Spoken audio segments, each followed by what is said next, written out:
Can y'all We're hear me? colored. Can y'all hear me? Yep. We can hear you, man. Speak And up, we're you know. colored. Yeah, nobody said nothing. Nobody said nothing. Oh God. I said we're colored. I ain't want to deal with today. I ain't want to deal with today. This was the last day I wanted to deal with. But George Carmi is on top of the world. He is on top of the. Oh yeah. I'm Joe Castro. I'm here with my guys, George Carmi and Big Game James. We got good news. We got great news for George. We'll talk about. We got terrible news for the Eagles going up against the Cowboys next. But how are you guys doing? I guess we'll start there. How y'all boys doing? I'm on cloud nine, man. The Cowboy, the Commanders won last week, feeling good. 10 wins. Oh, my mic's going out. Hold on, my mic's going out. Here we go. 1 second. Feeling good. 10 wins. Looking forward to today. I'm pumped. Happy holidays. What's up, James? Well, hey, I mean, we ain't going nowhere, but hey, we beat the Bucks. I remember I told y'all that 3-game stretch, I was going to be a better intel about my team going forward as far as the backups, things of that nature. And, I feel good that, Bucks was a playoff team. They came in here and our defense played really good. Cooper Rush and them did enough, and we got the victory. So hopefully we can end it on a good note. They keep on talking about team tank and all that, but the tanking is done now. You only got 2 games left, so might as well try to win both of them because it really not going to change the position that much. And there's enough good players from that like 10 to 20 range that you can make it happen. So stop worrying about that. Win on a good note and just try to go into a positive thing going into next year. Yeah, speaking of positive, I'll keep the positivity flowing until we get into this actual game, which we will. I promise you we're going to talk about it. But the boys are back, man. The boys are back, and we add in one. We got our +1. Hopefully everything works out. Obviously, people got real lives. But, we're going back to the Senior Bowl. Shout out to everybody that showed mad love. We had a lot of fun out there. Now we know what to kind of expect. So we wanted to bring our guy, George, along.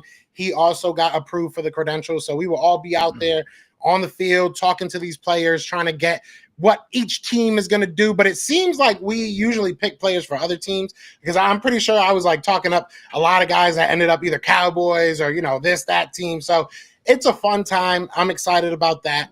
I'm avoiding what we're eventually going to talk about. But George, you guys won. All right. I'll say this before you talk about how you feel about the team. I'll say this. Your fan base has officially become an op. I no longer before. I'll say happened. This. The rivalry's back. The rivalry's back. 100%. Me and James were talking about it, and James said it, and I'm gonna put you on black. He was like, "Bro, how come you always come at the Cowboy? You don't go at George like that. You don't go at the Commanders fans like that." And I was like, "Because I don't really feel, I feel bad for them. They looking good. Now no more feeling bad for you. You are now, you know what I'm saying? You are now. I can't stand y'all. The hate is back. I can't stand John. Me and James come from the same era, so I always will hate the Cowboys #1 first and foremost. But dude, after this week, after all the crying the Eagles fans did all week long, it's on now. It's on right now. I love the rivalry. We wanted this. We talked about this in August. We want that heat with that smoke, the NFC East smoke. Here it is, man. I'm ready for it. It's awesome. Yeah, I will say, all right. Crying, I've heard that a lot. Okay, my comments are littered with people saying, "Oh, you Eagles fans, cry more, cry more." I'm not crying. Okay, I'm not mad that you guys beat us. I'm not mad how it happened. I think it was mainly on the offense. We did not go out there and do what we had to do offensively. The defense did what they had to do. Yeah. The end of the game should have never got to that point. It should have never been that close. Our offense literally could not stop shooting themselves in the foot. And not just the offense, our special teams, which a lot of people aren't talking about, but Braden Mann was a terrible kicker. Our punt team did not look that good. Our kick coverage was terrible. You guys had continual short fields, and you can't do that to anybody, let alone to Jaden Daniels. So you guys won. I'm not going to take anything from you from that. Obviously, we didn't have our quarterback. Obviously, there were some shady calls, and I think that you can agree with me. There were some shady calls. I want to talk about that during the show today. I want to talk about that. We can talk about that because there were some shady calls, man. And I am not one that loves to yell about the refs, especially after you get that 1 day grace period. I feel like that 1 day grace period where you're like, everybody's at fault. I hate everybody. You know what I'm saying? The Eagles are terrible. You get that 1 day that you're just mad about everything. But after that, usually I'm like, listen, this is why we lost. That's why we lost. It's understandable. But in this game, from the unnecessary roughness on Jalen Carter to the what was it? What was the other one? And you're gonna know exactly. I'm not gonna give y'all the Hurts one. I don't think that it is what it is. That was a bang play. Yeah. But there was another play. Chauncey Gardner-Johnson getting kicked out. We gotta talk about that one too for sure. Tell me how I'm not supposed to be upset about that as an Eagles fan, because those were big. And then you can even talk about the fouls that you guys got on your drive. I want to hear what James in the chat has to say, but as a third party, for me, we can agree potentially that the refs are awful on both sides. Marshon Lattimore had 4 pass interference calls against him, bro. There's one driver, A.J. Brown, was driving down the field because of the refs, dude. He has a full field goal after 2 back-to-back pass interference calls. A.J. Brown's a bully. He's a different breed. We'll talk about this. A.J. Brown's a bully. He's a different breed. He likes to get physical. Marshon Lattimore got in his face. Why are they going to throw a flag on it? The one that I was at the game, by the way. There was that one where A.J. Brown was grabbing him by his chest plate. Yeah. Marshon Lattimore grabbed his arm. For real, though, as a football player, you can't grab anybody's arm no matter what, right? So that's a pass interference call. But there were a couple other ticky-tack ones. That was one that got him past the 50-yard line. That, like 2 plays later, they throw another play, or Lattimore's all over him, trips over his own feet, and they throw a pass interference on that as well. Got y'all in the field goal range. But he hugged him. He hugged him earlier in that route. I'll give you this. I will say this. Because rewatching that one, you know what I'm talking about, right? Yeah, it probably should have been a PI. Probably should have been a holding, though, because he did it earlier in that route, just blatantly hug him. Yeah. He did get off him, and I don't think it should have been a DPI, but it should have been a call. So that's the thing. You're looking. I get it. I get upset about calls. About refs, though, y'all. Y'all can't. James. Yeah, jump in here, James. What are you thinking? You really can't jump and cry about refs, because even when we get into it, there's nothing we can really do. Every game, the refs is dropping the ball. Every game, the refs are making terrible calls. So we just have to deal with it as fans and whatever, because we got to assume every game the ref's going to make some kind of bad call. I already go into it thinking a ref is going to make a bad call in this game, and the players have to play so good where the refs don't make the outcome of the game. That's what you want. So beat that team so well that ref does not make a critical bad call to put you in a bad spot to lose that game. So you never want to put the game in the ref's hands. So you got to play good, clean football, because we should know refs are calling bad calls every game on both sides of the field. We had 16 penalties between us both in that game. It's crazy. Out of control. And the only ones that should have been called was on the commander. At the end of the day. I got a question. Go ahead. So I'm going to ask y'all, because this was y'all game. You know, when I was watching the Chauncey Gardner thing, we already know he be going ham, right? And I want to jump on it, with the Seth Joyner thing, because I remember what you said, Joe. Like, you used to talk shit too, Seth Joyner. So first, I want to ask the question, and it's a 2-part question. First, they said that he spit in somebody's face, and that's the reason why that happened. Okay. And then I want to get y'all's opinion on that. And then second, with the Seth Joyner thing, Seth Joyner said, I talked a lot of shit, but I knew when to shut up, and I knew when to be quiet, not to hurt my team. And dude don't know how to do it. So my question to you, Joe, on that part is, do you agree with that part with him, that he takes it too far, or do you think that's part of his game and that's what he needs to do? I think it's easy to say and I have nothing but respect for Seth Joyner. If by some weird oddity, I know that people that we work together with work together. So by some weird chance he's watching this, I have nothing but respect for you, one of the greatest players in Eagles history. And I'm not saying that to, kiss ass. I really do mean that. But I do honestly feel it's very easy to say it from where he sits. You come from an era where you could say some crazy stuff and, not get in trouble. I don't think that CGJ, if he said, if he spit in somebody's face, then all bets are off. I can't defend that. I can't say nothing about that.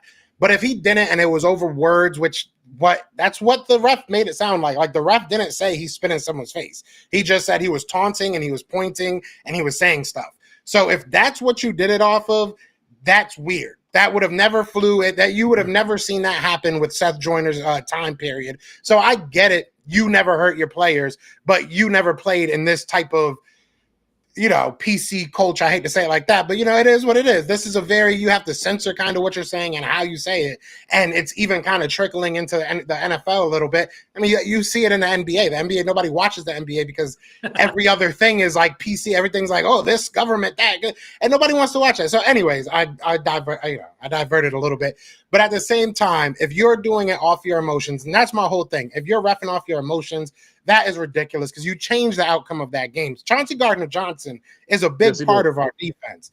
So, that's a big loss. And it's not why we lost. It's not none of these certain. If I had to pick one thing, I would probably say our special teams. But I don't think one thing made us lose that game. Devontae Smith dropped the ball. Saquon dropped the ball. It is what it is.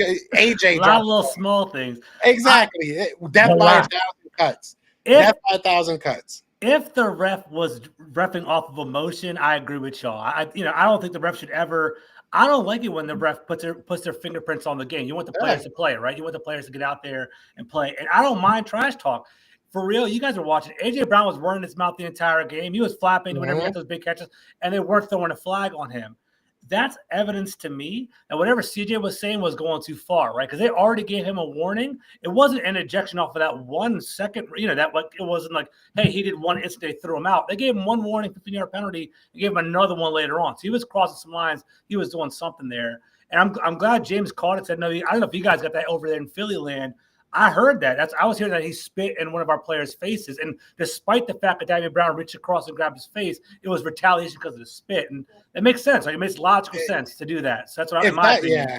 I can't, see, they just wanted to put this up because there are differing opinions on this, and that's fine. I think that's fine. Respect to that, yeah. Yeah, but, at the end of the day, you guys beat us by we lost in so many different ways. It was very upsetting. It's one of those losses, and I think I even said it in our group chat, it's one of those losses that you should have won it so many times that it makes it more like disheartening. If we would have just lost straight up once Kenny Pickett got in there, I could at least come in here and be like, Kenny Pickett sucks, next conversation. You know what I'm saying? But it was like, it was like, all right, Braden, man, what's going on? There's been a couple weeks. You look at the defense, and this is not to have a, Negadelphia mindset, but you look at the defense in the last 4 games, 5 sacks. Where's that defense pressure going? Where's that pressure gone? This is now the second or third time in this season where we've had some worries in the end of the game. You look at the Bryce Young. You look at, I want to say it was Atlanta in the week 2, right? This isn't the first time that happened. So I'm not going to sit here and say, oh, this team is trash, I'm scared. But it's like, guys, come on. Like, these are the things we thought we got past. You know what I'm saying? And kudos to your comment right there, George. Joe, look at that comment right there. That's what it is right there. That comment right there. Which one? On King Eagle number 1. Read that comment. CJ, which one? He said a couple. No, it's like when Big Game talk trash. Yeah. He talks trash with a competitive nature. But CJ goes too far, and where people want to punch him out. And this is what I agree with. You're right. I agree with that. Mind CJ Gardner going hard and talking because that's his game. But just like a lot of your fans are saying in the chat, he got to calm down because just like you said, he's an important part of this defense. You get what I'm saying? So when he lets his emotions get the best of him, it takes him out the game and it hurts the team. And that's just from me from the outside looking in, because when that 36 came in, he did get worked up a little bit. I watched that. I watched the all 22. He was getting touched up. They was going after him. They were looking after him. So it did hurt. So I just think Gardner has really got to reel it in, especially playoff time, because he can't afford to be getting ejected or thrown out or something like that, because y'all could cost y'all a playoff game. Because you're right, he is an important part of that defense because of the attitude, his energy, and his playmaking ability. And Joe, question to you, bro. You brought up a good point that kind of like sparked my interest. Going into the game, like the Commanders, one thing that they're actually worried about, you saw the Brandon Graham, but one thing was the protection, right? The Saints sacked the Commanders 8 times last game. They basically brought a lot of pressure against the Commanders last game. I don't know what happened with the Eagles there. Like, are they struggling on pressure all year long, or was that just an aberration for them? What happened there? No, we've been good. Like I've said, we've been very good actually with pressures. In that like winning game right before. Like I said, the past 4 or 5 games we've been kind of having some issues, and you could say it's because of BG. You could say it's because of Bryce Huff. We just haven't been generating the amount. We haven't gotten the amount of sacks. I'll say that. We still have been getting pressure, just not the amount of sacks. Even against you guys, we had to start sending a lot more people. We were getting there. You know what I'm saying? It's just not the natural pressure that we had early on from your front four. So I don't think it's something to be too worried about. We should have Bryce Huff after this Dallas game, so that adds to it. I don't think it's something to really be too upset or scared about. I don't know. I'm not worried about this defense. It's just frustrating. That's more of what it is. It's not, oh, this is who we are. It's more of, guys, we fixed this, and it feels like once something kind of went crazy, you lost Jalen Hurts, which is big, everything kind of just went out of whack. So it's just frustrating because you should have won that game. That's really where I'm at. I'll give it to y'all. Having Jalen Hurts coming out of the game was a big deal because with Jalen Hurts in the game, he basically forces you to commit, or it forces you to be more cautious in the run game, right? Because Saquon Barkley, you can't just load the box. You can't just, slide to the right, attack that one side of the field because Jalen Hurts could do the RPO and go the other direction. It changes the game. It changes the scheme in regard to that. One thing that I'm happy with that game, walking into this game, I was like, you know what? You're like, hey, George, last week we were talking trash a little bit. Hey, George, are you scared about this week? I'm like, I'm not scared. Any given Sunday, right? Any given injury at any given point, right? What I liked about this game was it was the coming of age game for Jayden Daniels. It was the first time in his NFL career, 5 touchdown passes, 339 yards, 81 rushing yards, game-winning touchdowns against the number 1 defense in the entire league. I think it instilled a tiny bit of fear into the Eagles. I think so. I think you guys have done down at 10-0, feeling pretty good. Hey, I love you to death, George. You guys, if you want to, go back, we're all, revisionist history. So you want to go back to the last time we had a nice little long win streak ended was when we went to the Super Bowl and you guys beat us. So I'm not worried at all. Not worried at all. I think a lot of Eagles fans are like, again, the word that really comes to my mind is frustrated. That's really where I'm at. I know we have the players, we have the guys to go out there and beat great teams. You guys are a good team. We didn't go out there and play the, Cowboys, right? Like we played a decent team. No, don't do the Cowboys. That's really good. Yeah, because we beat them. We beat them. You did. You did. I can't. Let's make sure we know that. In our first matchup, we came in there and whooped that ass. You did. I can't hate. Okay. You didn't whoop our ass, you won, but you won. You didn't whoop our ass, but you won. We dropped 35 points in your house with Cooper Rush. Kickoff returns at the end of the game, fourth quarter trash points, garbage points. But I'm saying. All I'm saying though is I'm happy. I'm happy though. Round 3, we're pumped up about this game, right? That's what it's all about. NFC East playoff game. Whoever wins is gonna be fire. It's gonna be pumped up. So you guys still haven't made the playoffs though. Yeah, but however, I'm gonna post today. However, look at it, 94%. My dream would be to beat the Falcons this week and have to rest our starters against James next week. I know that's your dream. I love that. I know that's your dream. But if we have to win both games, we win both games between 12-5, coming off a 4-12 year. Come on, that's dope. So if you guys lose this game, serious question: if you guys lose this game, you would have to beat the Cowboys to make the playoffs. We have to win one game, and the Falcons have to lose one game to make the playoffs. That's how it works. Let's go, Michael Penix. Let's go, Mike Penix. Yeah, bro. I don't want to see y'all in the playoffs. I'm gonna be real with you. I don't want to see y'all in the playoffs. And I've said this before the game. No, it's not even. It's hard to beat a team 3 times, play them 3 times, beat them twice.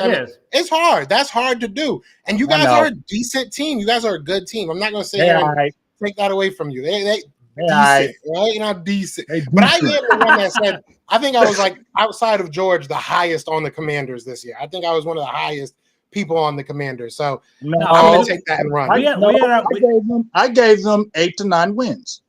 Yeah, true. I think we're all floating around 8 or 9 wins. I think at the beginning of the year, I think the Commanders are they're exceeding their expectations, which is good. I think right now it's Jayden and the gang. I think Jayden Daniels is an elevator and he's bringing up everyone around him. I think next year we need more players to add around him to make it a better team. Sophomore slump.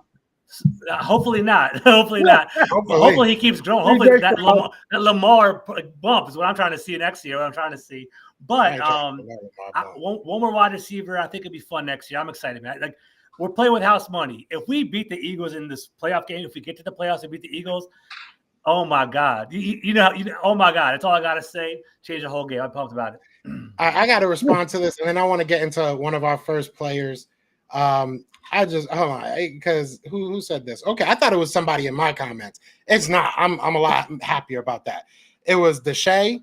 I hope this ain't one of your peoples. I'm sorry, no disrespect, but all disrespect. If you disrespecting my guy CJ JJ, that's not. I don't know who CJ is, but CJ GJ is definitely not overvalued. That boy got, I think, 4 interceptions this year. He, since the first like 4 games, has been one of our best secondary players, and that's saying something. So, screw you. Anyways, you got me mad. You got me in my bag, bro. CJ, I love CJ, man, and I'm cool with how he acts. And sometimes he does go too far, but sometimes you need that. Sometimes you need that player that's willing to say, you know what, F you and your mama, bro. Like, you know what I mean? So you really do sometimes need that. And the Eagles miss that sorely. Dogs. Yeah, I'm mad. Yeah, man. Yeah. So leave my guy alone, bro. He ain't spitting nobody's face. And if he did, what did you say to him to make you spit? That's what I want to know. All right. So we're going to take a break on this. Everybody bashing Joe for a second. We're gonna get into some Senior Bowl talk. We'll do one, and then we'll talk a little bit more. Do the other two. First, I think last week George went first. Do you want to go first, James? You want me to go first? How you want to do it? I can go first. Get it out the way. All right. Let me make sure I pick up the right player. That's my man. That's not the right player. No, that's not him. Although he's good, he's a good player. I'm gonna have to get his picture. All right. Don't give it away, all right? But so the reason why we're doing this, like I said, we are going to be at the Senior Bowl. So I wanted to get a preliminary, you know what I'm saying, a preliminary list together of guys we're going to be looking at out there. All right. You lying, Katea's mom. You lying. You want Micah. You lying. Stop lying. What'd she say?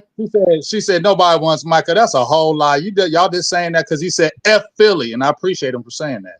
F Philly. Appreciate him for saying that. Man, F him, bro. F him and his brother. This clout chasing ass brother. There you go. All right, so your guy up. There it is. Devin Neal, Kansas. This is the guy I'm gonna be talking about because Dallas needs help in the run game. I told everybody the first 3 rounds of the draft for the Cowboys should be a running back, a receiver, and a defensive end. Last week we talked the Utah State receiver. I cannot remember his name offhand. I do apologize. But this time we're going to talk about a running back in Devin Neal. And the thing I like about Neal is he's a workhorse back. And that's what the Cowboys kind of need. And he's a good change of pace as well. I think he left Kansas as the all-time leading rusher, 4,200 yards, 42 touchdowns in 4 years. That's pretty good. I mean, he was like freshman of the week a few times. His freshman year hit 1,000. Sophomore, juniors when he really broke out over 1,200, like 14, 15 touchdowns his junior year. And then he went kind of crazy this year, especially that Colorado game where he went nuts. That was like really put him on the map, right? And the thing that really I like about him, he's not like the 4.4 guy. They have him timed at 4.5. I want to see what his time is going to be if he's at the combine or things of that nature, because I think that's really going to springboard him higher in the draft if he has really good 40 time, because he has everything else. Quick feet, good balance, a little undersized because he's like 5'10", about 215. So I think he's undersized because if you look at his body, he don't look 215. So I think he's a little undersized. So I think that might be tough for him in between the tackles consistently. I think you want to get him in on the outside zone scheme where he can be a one-cut runner, because that's where he's really good with the one cut, and he's really good in and out the hole as far as with his feet. Great vision, really good vision. I think that's one of his selling points is his vision and his pass catching ability. I think that's what separates him from a lot of running backs in this draft is his pass catching ability.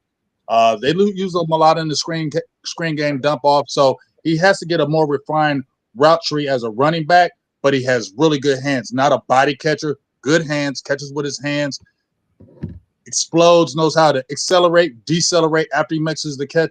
So I just think that if you're adding a running back, I don't think he's a first rounder, but I think he's a day 2 guy between that 2nd and 4th round. You're going to see a Devin Neal go. And right now the Cowboys big time need at running back. Rico Dowdle, Obviously, I think he's like 90-something yards from 1,000. I'm going to be honest with y'all. I like Dotto, but he's nothing special at all. Nothing special. He's a straight line running back with limited vision, in my opinion. Not a power runner. He's good in the pass game, but he's not somebody you're going to bring back and say, this is going to be our bell cow for another year. You need to get another running back to pair with him, particularly a speed guy, but you need another change of pace guy besides him because Rico is kind of just straight line, whereas Devin Neal offers you more things around. Got to get better pass blocking, but I really love the quick feet. I love the vision. I love the pass catching ability, and he could be a workhorse back in the future, and that's what I really like about Devin Neal. Yeah, for the second year in a row, I feel like there's some pretty darn good running backs going to the Senior Bowl this year. So maybe Jerry Jones will show up this year. Maybe he'll actually grab a running back. I don't know. He don't seem like he likes it. He's a good player. I'm kind of surprised he didn't come out last year, if I'm being honest. I know he's got the college football 25 hype. A lot of players do right now. A lot of players are just loved because of them on college football, but he is a very good player. And I think that you're right. You got to kind of figure out how he fits your system, but he could fit any system realistically if you give him the right role. So I do like him, and I love that we have 378 people right now in the chat, man. Be sure to hit that like, hit that subscribe wherever you are. And look, if all 378 of you took 5 minutes to go to all of our individual channels and just hit that like, subscribe, you'd be doing us so much love, so much love. Can I answer this question right quick, Joe? Of course. Drew, I just want to answer this because he says, oh, here we go. Yeah, bring it back. Let's go. I just want to – we talking football now. I give y'all so much props, Drew, and you still act like you don't know football, bro. You're going to sit there and say our O-line and D-line is not that good. Are we serious here? We have a Michael Parsons there. Our D-line has the most sacks in the NFL since he's come back. Do you understand that, Drew? Dallas Cowboys have the most sacks since Micah Parsons has come back out of any team. Come on, Drew, pay attention, bro. We got a guy on Cooper Beebe who's one of the better rookie centers. You still have, Guyton is a little suspect, but you got Cooper Beebe and Tyler Smith. Tyler Smith is pretty good, okay? I know Terrence Steele is a little, but he's gotten better. So we don't have trash guys. But if you're talking about looking to fortify, every year you should draft a defensive end. Every year you should draft an offensive lineman. Every year you have to do that. So, yes, they're going to continue to do that. But don't sit there and say our defensive line is trash when we got the most sacks since Michael Parsons has come back. Come on, dog. I'm not going to lie. I've been so angry today at George. I haven't been looking at the chat that much. People are hilarious in the chat. Right? They are funny. Yeah, I be forgetting how funny y'all be.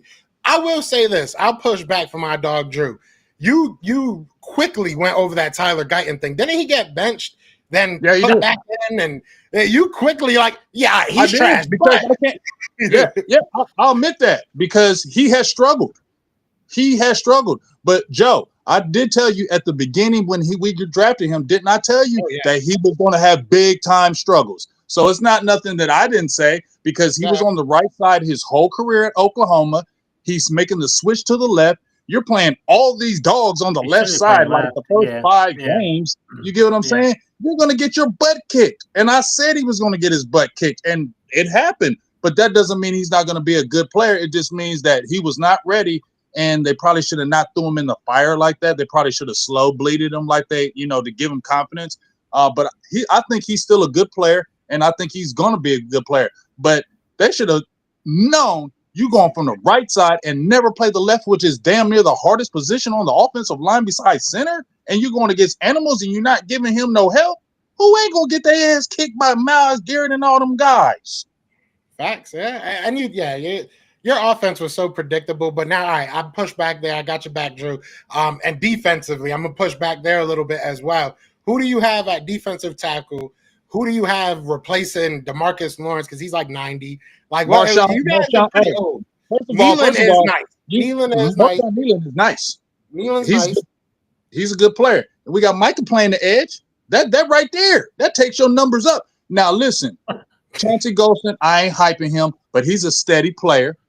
Mozzie, I'm not hyping him either. And he's not played to that first round, but he has got better year 2. We can all agree on that. He has gotten better year 2. Now he ain't like, oh, Mozzie. But I'm saying you see the progress. So to say our defensive line is trash, I can't say that now. Well, yeah, I can admit we didn't play great teams. I can admit that. But at the end of the day, you saw when Micah Parsons came back how much our defensive level went up. The pressures went up. The sacks went up, everything. So he is the key. He makes the whole defense better because you must account for him. And when you have to account for him, other guys are shown. And plus, I mean, that's what it is. And you got your boy Sam Williams coming back. I forgot about him. And but you know what with Sam Williams, I love his talent, but bro, he got to show it because I mean, this is what damn near year 4, and we still waiting. Is Micah Parsons a free agent this year or next year, James? He ain't never gonna be a free agent. When's he coming to DC? Is all I'm trying to figure out, man. Come on now. He would never wear no Washington. I'll tell you that right now. He would never wear no Washington. He said his uncle's Dan Quinn, though. That's what I heard. They're talking after the game and stuff. Yeah, get phone calls. Yeah, because they boys, they cool. Dan Quinn is a cool dude. Like who wouldn't talk to Dan Quinn? Dan Quinn's a cool dude. So yeah, they're gonna keep on that relationship. But Mike Zimmer, Grandpa Zimmer, they got a relationship too. And you see what Zim has done with him. Yes, I forgot. Osa Ogadazua. Now, don't hate on. Is he weak, Joe? He's good. I ain't gonna lie to you. I ain't gonna sit here and lie to you. He's good. But yeah, so you guys have some pieces, right? You guys got some pieces. But if you look, all right, if we look at the Eagles line, defensive line, and you look at your defensive line, I think you guys have an arrow that points to maybe like a year or 2 from now, you'll still be okay. I think the Eagles a year from a year or 2 from now will be even better. You're talking, the Eagles have the pieces to be one of the best defensive lines in football, and they're all young. So from that point of view, I can see why Drew would think your defensive line. But we're just as young because Sam Williams is only 25. Micah's only 25. Anything. You're right, but you saw talent because he has had a 6-sack season in part-time. Yeah. Osa is young. Mozzie's young. Nealon's young. We're just as young as you guys. But I don't think none of those guys are impact. Nealon's not going to have the type of career that Nolan Smith is, not in my opinion, especially from what you've seen this past year. How do you feel about Nolan Smith? He's like a polarizing player. Nolan Smith this past year has shut me up. When he first came out, and you can ask him. He's just a sack guy, though. Say again? He's just a sack guy. He doesn't do anything else. Nolan Smith? Yeah. What does Nealon do? Nealon can play that run. Nobody. Nealon is better. Nealon is better in the run game, heads and shoulders. He's not better pass rusher than Nolan. He's not better. No, I would give you that Nealon is better suit in the run game. He's got a better body to be a better player in the run game. But I don't think that Nolan Smith is trash against the run. I think he's trash against the run. I know what you're saying, but I'm just saying I don't think. I'll give him like a little bit of just because of the frame. I'll give you that just because of the frame. But and that's what been dogging this year. But if you watch Nealon, he sets that edge. And I even said he wasn't going to be a high sack guy when he came into college. Came out of college. I said he wasn't. I like but he's going to be a guy that's steadily going to impact that run game. He's like a baby DeMarcus Lawrence to me. Not getting a lot of sacks, whole lot of pressures, great in the run game. That's what I'm saying. I think Nolan is a better pass rusher than Nealon, definitely. But we're saying run game, total package. I think that's where Nolan is lacking because he's very light and he can get taken out of the run game. He's got some plays. I will say there's a lot of film on him right now, and it goes both ways when it comes to his size. You could definitely point out some plays where you're like, all right, if he had an extra 20 pounds of muscle, that probably wouldn't have happened. But on some other plays, you're like, I can't believe he just stopped that. Like, he's been very good. He's shut me up. The first year when he came out of college, I told a lot of people.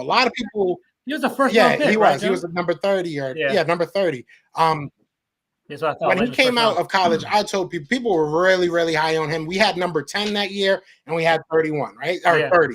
So we obviously picked Jalen Carter and we picked Nolan Smith. I told people Nolan Smith was a project. Nolan Smith was a guy you had to kind of get going. He didn't have the frame. He didn't have the real pass rush moves. If you look in college, I think he had like 7 sacks all throughout his career or something like that. It wasn't like he was, wowing people. He just had a bunch of athleticism, a bunch of untapped potential. So I think that he moved along way quicker than I thought he would. If I'm being honest with you, I thought it would be one of those things coming down to his 4th year. And you're like, do you want to give him his 5th year option? Now it's like, thank God you have his 5th year option. So I don't know. And then you got Jalen Carter. Jalen Carter about to be one of the best defensive players in football. Like that's what Micah Parsons is, though. Micah Parsons, he could be, but I don't think he got that dog mentality. He's got 50 sacks, dog, in his first 4 years. That's the fastest. In the regular season, once the lights come on, he just disappears. He disappears. What did Jalen Carter do in the playoffs? Huh? Parsons a dog, but he does come and go. Hold up. What did Jalen Carter do last year in the playoffs against the Bucks? We're going to look that up. I'm going to look it up right now. Look it up, because y'all lost and he didn't do shit. We lost. I know that for sure. I was there, unfortunately. And Baker was kicking y'all ass. I didn't see Baker running for his life in that game. Yeah, Baker was cooking, actually. I don't want to hear that, bro.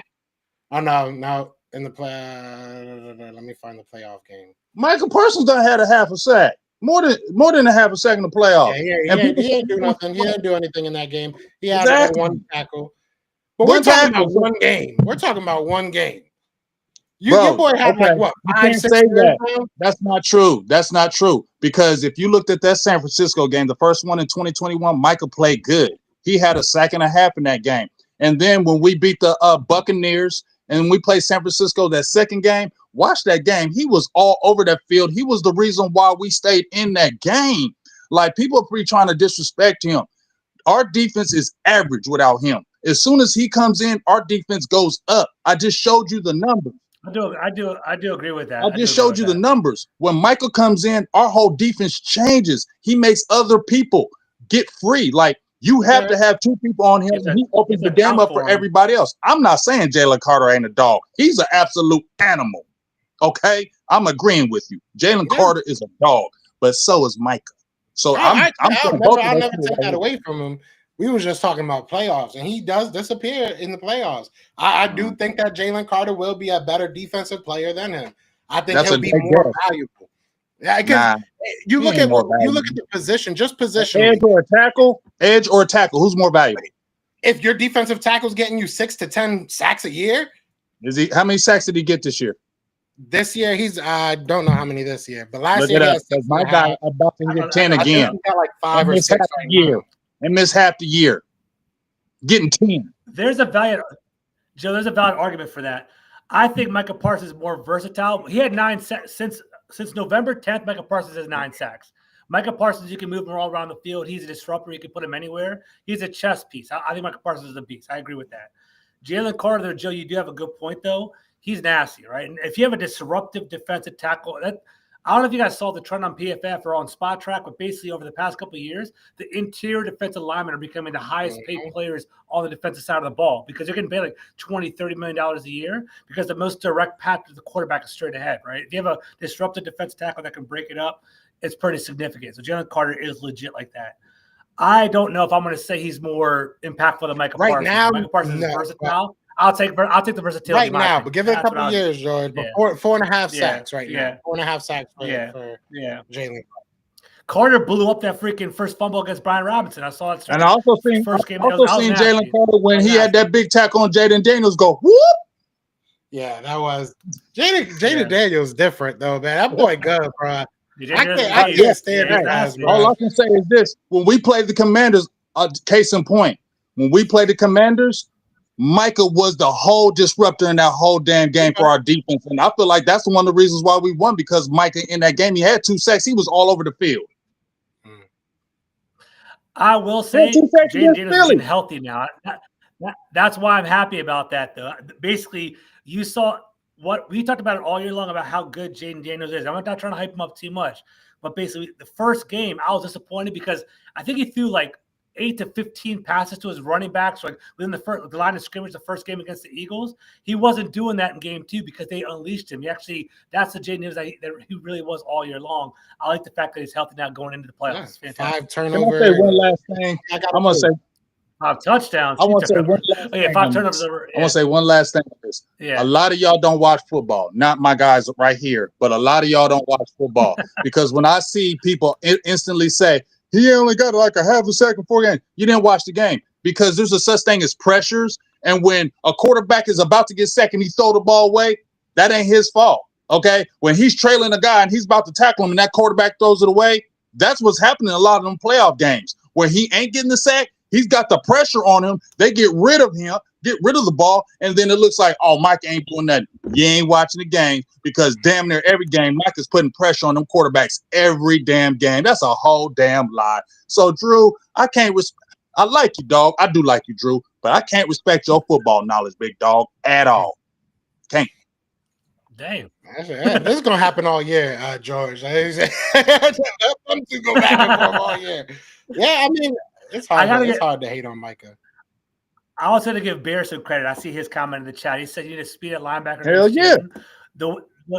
The team that first cracked the code against Jayden was the Pittsburgh Steelers, believe it or not, right? Because what they ended up doing, going into the first 9 games of the year, the read option just killed people, right? Because you didn't know what to do. You didn't know basically you couldn't contain Jayden to be trying to you had to commit one way or the other. What the Steelers did with the read option, instead of having to make a choice whether it was a running back or a quarterback getting the ball, the Steelers were we're going to spy Jayden Daniels with Patrick Queen. He's fast enough to sit on him, right? We're going to have Highsmith in the other edge. I guess Watt. There's going to blitz the quarterback no matter what. Who cares about what Brian Robinson's going to do? We'd rather take 3-yard gains than Jayden Daniels taking for 50. That's what the Steelers did, and shut it all down. That was a good strategy by them. Suck now. I don't know what the hell happened to the Steelers. Them boys can't. They were overrated all year, in my opinion, man. They were. I mean, we beat them. So, I can say that. We beat them too. We beat them that's too. When you knew they were overrated. That's when. No, we knew they was overrated when y'all beat them. We're going to see. It's going to be interesting, especially if the Commanders do make the playoffs. We'll most likely be playing you guys. So that'll be and it'll be in Philly. Round 3. I'm gonna try to go to that game, Joe. I'll try. I don't know. I spent $600 on the last playoff game, and we got our ass whooped. I was so mad. I still think about it, obviously, because I'm still talking about it. But we'll get into the next player. Shout out to everybody in the chat, man. We got 468 people. Hey, what's up? People, thank you for joining us. Appreciate y'all. What's up. Y'all like us, man. Y'all really like us. All right. Let me see if I got the right player. Nope, I don't. All right. That's not the right player. Nope. All right. I did it. I did it. I'm so proud of myself. So, all right. This is going to be hard to say this name, but I'm going to try anyways. Jake Bringingstool. I think I did it right. Jake Bringingstool. All right. So 6'6" tight end out of Clemson, obviously. There's a lot of good tight ends in this draft, and I don't think people are talking about it, because I think we talked about it not too long ago. It might have been you guys, and somebody brought up the younger kid. Where is he from? Harold Fannin. No, somebody brought up Harold Fannin. It might have been you, James. I feel like it was you, James. But either way, there's a lot of good tight ends in this draft, and there's some guys from real small schools that people aren't going to know about. But when I think of this draft, I think of guys like this kid. I think of guys like Colston Loveland. I think of Tyler Warren. Jake is, and I think this is kind of the theme you're going to get in this draft. You have a lot of very good receiving tight ends in this draft. A lot of very good route runners. A lot of, just guys that are going to be playmakers at the next level. And I think that Jake is a perfect just symbolism of that. Again, like I said, 6'6", around 235, I think is what he's listed at for Clemson. This year, he got way more attention as far as being a receiver. I think he had 7 touchdowns. I don't have the numbers right in front of me. But either way, he had a really good year this year. I know a lot of the attention is going to go at guys like Loveland, and I keep bringing up Loveland because he reminds me a lot of Loveland. And he honestly reminds me receiving wise of your guy Jake. I don't know why. Jake Ferguson a little bit. Just the way he runs his routes. It's not like the cleanest, crispest, but it's quick. It's, you know what I'm saying? And he gets open. He creates separation. Your guy Jake blocks way better than this kid. And that's we'll talk about that in a second. But he is a good player, and he might go out there and absolutely kill the combines. Like, he's very, very athletic, and you've seen him run away from players that on paper have some pretty good, 40. So I'm excited to see him, go out there and run in shorts. It is what it is. But I want to see what numbers he puts up, because I think that could really, really boost his stock. The negatives are the negatives of a lot of tight ends in this draft class, with the exception of maybe Loveland, who I don't think Loveland's really that great of a blocker either. Tyler Warren, to me, is probably your best blocking option in the top 5, top 10 of the tight ends. But this guy can't really block that good. And it's not that he can't block that good. If you put him on an island, because I do think you can utilize him as a slot receiver. I think you can push him outside. But if you're asking him to, line up in line and block someone, I don't see that happening very much.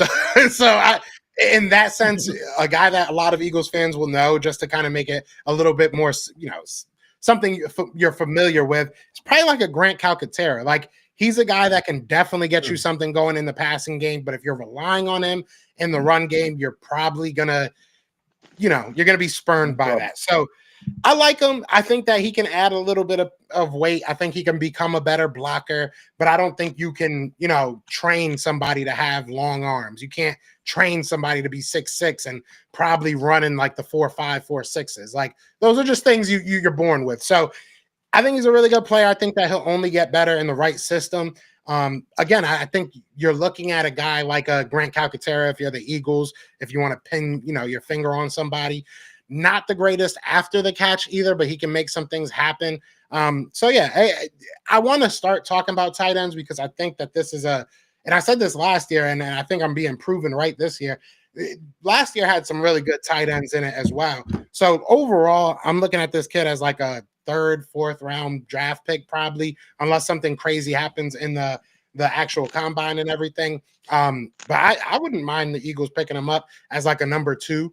I think he would be really, really good, to be honest with you, as long as you have somebody that you trust as an inline blocker. You know what I'm saying? Like, because he's not going to be that guy. So I like him. And if I have to keep saying his name, I'm not too mad about it, because Jake Bringingstool, that's not too bad. I could say that a couple times, not fast, but I can say it a couple times. So I like him. I like him a lot, and I'm looking forward to watching him, to be honest with you, because last year we saw Jared Wiley became like my favorite player of the Senior Bowl for some reason. Just watching him play, I think that he was really, really good, really underrated. So it was fun to see him get drafted. And we'll see if this kid, goes higher. I've heard some people having him as high as the 2nd round. I've heard some people as low as the 5th. It really depends on what you want. You know what I'm saying? What are you looking for? A guy that can do everything? No, he's not that guy. He's a receiver. He's a guy that's going to go out there and make plays for you. So I like him, and then I wouldn't be mad if the Eagles got him, but I don't think we will, to be honest with you. I want Tyler Warren. That's where I'm at. But that was my PA guy. And I'm glad to see somebody actually knows who Jake is. Yeah, really good receiving threat. Yeah, he's one of those guys that definitely is going to get talked about a lot during the drills, because it is what it is. That's what a lot of fans look at. They look at the 40 time, they look at the 3 cone, this, that, and the third. He's going to do good in those drills. You know what I'm saying? So it is what it is. He's probably going to have a good vert. Excuse me. He's just very athletic. He's one of those guys with, like I said, he has long arms. So red zone threat, he's going to be a jump ball guy. Like, I don't think you're drafting a tight end. You're drafting kind of a 6'6" slot receiver, a la Johnny Wilson, you know what I'm saying? Even though I think Johnny Wilson should probably move in line. It is what it is. It's a whole different conversation. So that's my guy, and we'll see what happens with him. And we'll get right, because I didn't realize how long we've been talking already. So we'll hop right into your guy, George, and that's not your guy at all. I'm terrible at this. That's not my guy. Oh my God. All right, we'll let you finish. All right, there it is. All right, so gonna finish it off on me right here. So I think the biggest thing for Washington moving forward is just adding weapons to surround. Yeah, you was like finishing it up on me. Go ahead. I'm sorry. I just had to say that. It just sounded weird. It sounded. I was like, oh yeah. Look at that dude. Come on.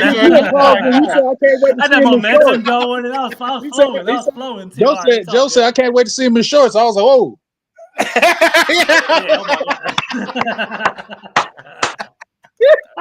Honestly, like, all right, we'll grow up now, George. I promise. I'm sorry. All right, let me try to recenter after that. All right, cool. All right, so my guy is Kyren Lacy. I think the biggest thing for Washington moving forward is adding weapons around Jaden Daniels, and who's better to do that than a fellow LSU wide receiver? Granted, I would love to add, more of a higher pick, in regard to this. There's McMillan from Arizona, there's Luther Burden from Missouri, there's Emeka Egbuka from Ohio State. I'd love to get one of those guys, but as we're seeing more and more, it's prudent, it's smart to draft wide receivers early because they're just so expensive nowadays, and you need 2 or 3 of them on your team, right? So right now we have Terry and the gang over here in Washington. We need some more wide receivers, and a lot of them are walking away. I think the only ones under contract next year is Zacchaeus, Olamide Zacchaeus, and Terry McLaurin, I believe, and Luke McCaffrey. So we got to refill, we got to reestablish this wide receiver room. I do think Washington will probably get a free agent in the offseason. I think they'll also add a rookie. And, as we're going to the Senior Bowl, I have my eyes on a couple of them. There's some good wide receivers there. Last week I talked about Ty Felton from Maryland, who I've seen up close and personal at Maryland because I go there. Sorry, I went there. Tez Johnson from Oregon is going to be great, but Kyren Lacy is also interesting to me too. All these guys are going to be fun to watch, but what I want to do is interview Kyren Lacy and talk to him, get to know him a little bit, because there is a connection going back to Baton Rouge with Jaden Daniels. They did play together. Last year, Kyren Lacy was a little bit hidden. He was behind 2 stud wide receivers, Brian Thomas Jr. and Malik Neighbors for the New York Giants right now. So he was their number 3 wide receiver there, but he still produced. 30 catches last year, 558 yards and 7 touchdowns. And that's with Jaden Daniels throwing it to him. So there's a little bit of chemistry there. This year, with the 2 number 1 draft picks walking away from Baton Rouge, he took the lead. He walked out with 58 receptions, 866 yards, and 9 touchdowns. So he finds the end zone. And I think what's good about him, what I like about him, he has a little bit of size. He's 6'2", he's 213 pounds, but he also catches away from his body. Like, I like wide receivers that are kind of like, they're handsy, right? They catch with their hands, they can catch away from the body, catch on the sidelines. That's what I've noticed about Kyren Lacy. He's not a burner. He's a 4-5 guy, so he's more of like an intermediate route guy, or like a jump ball kind of guy, deep shots. But, sometimes you might need to complement. We have Terry McLaurin is more of like an intermediary, more of a quicker wide receiver. It might be nice to have a big body on the other side. He has produced some big games. I wrote down some stats. Against number 9, Ole Miss, he had 5 catches for 111 yards and a touchdown. Against number 14, Texas A&M, 5 catches, 106 yards, and then no touchdowns. But then against Alabama, 5 catches, 79 yards, and a touchdown. So what I like about him is he had a new quarterback. Garrett Neissemeyer took over for Jaden Daniels. New quarterback, still producing, 9 touchdowns. In the SEC, has some chemistry with Jaden Daniels. He's going to be a big body. He's going to be a contested catcher, which we do need it over here in D.C. He's projected as like a number 8 overall wide receiver on some big boards, sometimes as low as 13. He's more of like a day 2 pick. So my thing is, Washington needs playmakers, so potentially a tight end in the first round, or potentially a running back in the first round, or maybe a free agent wide receiver. But I could see them potentially dipping into Lacy later on in the 3rd round, potentially, just to kind of supplement the whole wide receiving core and giving Jaden Daniels someone to be comfortable with. So he's someone I'm still learning about. I'm just kind of dipping my toe in the water with him. But I'm gonna, this is the time of year we start looking into prospects more, getting down to Senior Bowl. It's gonna be fun, kind of checking him out. But he's definitely on my radar. It's funny because it's funny you bring up a wide receiver. Last week you brought up a wide receiver as well, right? I believe you did, right? But yeah, either way, I just think it's funny because last year I took a picture and interviewed your now Luke McCaffrey, who chopped us the heck up, special teams wise yesterday or last week. So yeah, you're probably gonna take a picture with somebody that drafts by a rival. I'm just letting you know that now. Get prepared for that. It's gonna be terrible. But there's a lot of good players in this Senior Bowl. I'm actually really excited about this Senior Bowl. We were talking about it earlier about how it's kind of getting watered down. There, a lot of people are going there now. A lot of people are kind of, but I even said it. I think it's because of the NIL. I think like a lot of people are that you wouldn't really expect to stay. Because of us. Yeah, everybody saw us out there. It was like, oh, it looked fun. Yeah, come on, dog. That's because of us, Joe. Let's give us some props, dog. Come on, give us some props, Joe. We knew it was going to happen. We were down there last year and turned the hell up. Everybody like, I gotta go. Yeah, come on. But you know what? Though, I got to give Jim Nagy some credit, right? I don't know if you guys know this. I don't know if I talked to you guys about it. Jim Nagy was actually on my show a couple months ago. We actually had him on our show, which is fantastic, and he was awesome because I don't know if the listeners know or if you guys know this. What he does, he actually reaches out to the different GMs around the league. And he's like, yo, give me 100 players that you want me to invite to the Senior Bowl. I'll do it for you guys. He basically he wants it to be a platform to highlight and to bring up these players. And that's why he's doing it. So, behind the curtains a little bit, they're like, hey, you can go to the practices, you can record the extras from the practices, but you have to talk about the Senior Bowl is going to be broadcast on this channel at this time because he wants to advertise it and build up the players. So, it's getting a little bit watered down, but it's still a cool platform. It's a way for college players to show off their talent and for people to get their nose in the game. It's kind of fun, even for the media guys. Yeah, seeing Braden Fisk out there and now seeing what he's doing in the NFL is pretty cool. Yeah, we feel good about that one. Like a lot of these people. We need to go back, Joe, and replay videos of the people that we talked about because a lot of these players that we talked about are turning up right now. You know what I'm saying? Bubba Sparks over there, killing it over in Rams land and Los Angeles. Xavier Legette looking good. Yeah, we talked about Mitchell. I mean, we was talking about he was the number one corner, and he was not coming in as that. You feel me? A lot of people have wanted to see him against good competition, and we talked about him all week. What has he done with the Eagles? You know what I'm saying? So if you go back and check our videos out, we had a lot of people that remember Peyton Wilson. We was talking about he was going to turn up. He went to a great spot in Pittsburgh and is doing his damn thing. You know what I'm saying? So there's quite a few people that we talked about that we thought were going to have good careers. Some slept on guys that are having some good careers. So, hey, we got a decent eye over here, man. Yeah, and we had some good people out there that we was chopping it up with that really helped us out. Yeah, he was big beast, especially on that line. Yeah, and that's what I was. We were kind of full curtain behind the curtain real quick. That's what I was waiting for. We surpassed 500 viewers, so that's cool. Thank you guys. I appreciate that. That's really cool. I was looking at the numbers and I'm like, I ain't a number watcher, but that 500 looking close. It went to 501. Feels good. We have 495 right now, but we was at 501, so we need those people to come. But anyways. Behind the curtains, I was kind of saying the best part of the Senior Bowl, and I'll even say this about the Combine, was meeting the other media people, meeting the people that were because we met people, from total different teams, obviously, and it's cool to get their perspective because you don't think of that. You don't think of there's almost 1,000 players in college football. You're not going to know every single one of them. So it's cool to be able to throw your ideas and kind of. I know there was times, I don't know about James, but for me, there was times that I said something to somebody and they were like, yeah, I was thinking that too. And you're like, all right, good. I'm seeing the right things, and so it's cool. It's a really good experience. So I'm glad we get to, do it with George now. It's going to be fun. This is going to be a lot of fun. I'm pumped, man. Yeah, but either way, we about to get out of here, man.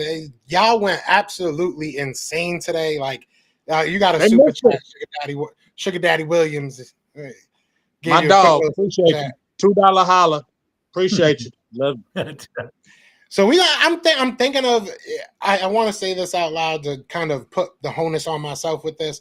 I'm thinking of doing some Best of Enemies merch, just to kind of help us with the trip and everything. So if that's something you guys would like, leave it wherever you're watching. Leave a comment and just say, hey, I'd support because you guys support us so much. And yeah, I think it would be cool. I think it would be cool to kind of give something back for that support. So maybe we'll do something like that. I don't know. We'll talk about it. I appreciate everybody so much. Over 500 people. That's insane. But yeah, y'all got anything to say to these beautiful people before we get out of here? Just want to say thank you, man. Same thing, man. For one, the Eagles and the Cowboys fans have been welcoming me. They've ribbed me a little bit, but I like to smoke a little bit. I enjoy the hollering and the joking back and forth. But I also want to give a shout out to my boy Oso, my boy Steve, my boy Chris. There's been a bunch of people, my boy Radar. They've been in the show. Throw little comments here. Adam was in here as well. It's fun seeing your boys, like actual boys from home, jumping on these chats as well. It's fun seeing that. So well, we're your friends too, George. So remember that. Yeah, we're real friends too, George. My friends, yeah, I got you. Nah, for me, man, I'm just excited having George on here this first season. You know, me and Joe been doing it for 3 years. I think it's been 2 or 3. I think 4 now. I've been 4. We've been in it so long. So that's just a beautiful thing, seeing how the Best of Enemies grew, how it's grown. And then now we added George on there. We might as well just keep you on here, George. You can't go nowhere. You might as well just be on the Best of Enemies, bro. You feel what I'm saying? And so, you know, it's just great. And the chat's been great this season. Chat been awesome this year. Give them a big shout outs to the chat. And just right now, I mean, that's amazing. We had 500 total in the chat today. That I'm really hyped about that. That shows y'all miss us. That shows y'all respect what we try to bring to the table. Y'all respect our intellect on the football tip, and you know, we really like that. And just really appreciate you guys. And once we get out there, man, go ham. Really support us when we're out there. You know what I'm saying? Like y'all did when me and Joe was out there. Now we'll have George out there. And Joe need to go ahead and do that damn Best of Enemies merch. Just go ahead and get that shit popping. Stop playing around. Jump on it. Do it. Get it out there. So when we go in there, we official. Like we walking in there like, who these motherfuckers? Yeah. We're Best of Enemies, motherfuckers. That's what we're doing. Excuse my language. Yes, sir. Yeah. So I'll talk to my girl. We'll figure out what we could do. We got some connects and stuff. So we'll figure it out and we'll have some fun with it. But yeah, I really can't thank y'all enough. This is always so much fun. I'll always have a good time talking to my boys. And if we can add 500 people to our conversation, I think we'll take that every time. So be sure to hit that 100%. Like, hit that subscribe wherever you are. But other than that, y'all know what it is. That's my guy, James. And that's a guy I met at Wawa's down there. Random. Nah, y'all know I love George, man. Y'all won. It's over. On to the Commander. On to the Cowboys. I am scarred, but we love y'all. Peace.